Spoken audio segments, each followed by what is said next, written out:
जय श्री गणेश। एक बार गणेश जी महाराज एक सेठ के खेत से निकल रहे थे और 12 दाने अनाज के तोड़ लिए। बाद में उनको बड़ी ग्लानि हुई तो उसी सेठ के घर नौकरी पे लग गए 12 सालों के लिए।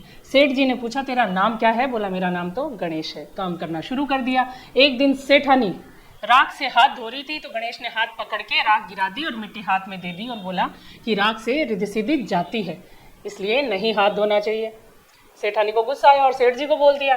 सेठ ने जैसे ही गणेश की तरफ देखा उसने कहा मैंने तो कुछ गलत नहीं किया, क्योंकि राख से रिद्धि सिद्धि जाती है, मिट्टी से आती है, क्योंकि मिट्टी प्रकृति है। कुछ दिनों बाद ही कुंभ का मेला आया। सेठ जी ने कहा गणेश अपनी सेठानी को कुंभ नहला के लिया। गणेश ले गया। सेठानी सीढ़ियों पे बैठ के ही नहाने लग गई तो गणेश ने बांध भर के पकड़ा और बीच में ले जाके नहला के ले आया। फिर सेठानी गुस्सा, घर आके सेठ जी को शिकायत लगा दी। सेठ जी ने गणेश की तरफ देखा तो गणेश जी बोले कि सीढ़ियों में सबके नहाए हुए जल से नहा रही थी, मैंने बीच में ले जाके डुबकी लगवा दी ताकि खूब बड़ा राजपाट मिले अगले जन्म में। सेठ जी ने कहा गणेश है तो शाना। कुछ दिनों बाद में यज्ञ पूजा हो रही थी सेठ जी के घर में। सेठ जी ने कहा जा सेठानी को बुला के लिया। सेठानी ने काले वस्त्र निकाले पहनने के लिए तो गणेश जी ने वो वस्त्र फाड़ दिए। अब तो सेठानी कोप भवन में चली गई। सेठ जी ने आके पूछा कि क्या बात है, क्यों सो गई आटी पाटी लेके? तब सेठानी ने कहा आपका गणेश बहुत बदमाश हो गया है, आज तो उसने मेरे कपड़े ही फाड़ दिए। सेठ जी ने गणेश की तरफ देखा तो गणेश ने बोला कि किसी भी शुभ कार्य में लाल पीले रंग के कपड़े पहनने चाहिए, काले कपड़े पहनने से कार्य शुभ नहीं होता।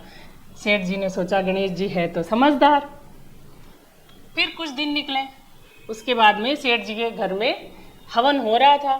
पंडित जी पूजा करने आए पर अपने गणेश जी को लाना भूल गए। तो पंडित जी ने सेठ जी से कहा कि मैं अभी आता हूँ, अपने गणेश जी ले आता हूँ घर से। तो गणेश ने बोला सेठ जी आप को तो मैं बैठ जाता हूँ, कर लो पूजा। अब सेठ जी को गुस्सा चढ़ गया। बोले इतने दिन तो सेठानी से मजाक कर रहा था, आज मेरे से ही मस्करी करने लग गया। गणेश जी ने कहा मस्करी नहीं कर रहा, और इतने में चौकी पे विराजमान हो गए। अब सेठ और सेठानी ने, पंडित जी ने बड़े भाव से गणेश जी की पूजा करी और पूजा करते ही गणेश जी अंतर ध्यान हो गए। सेठ और सेठानी को बड़ा पश्चाताप हुआ कि हमने तो भगवान से काम करा लिया, नौकर बना दिया।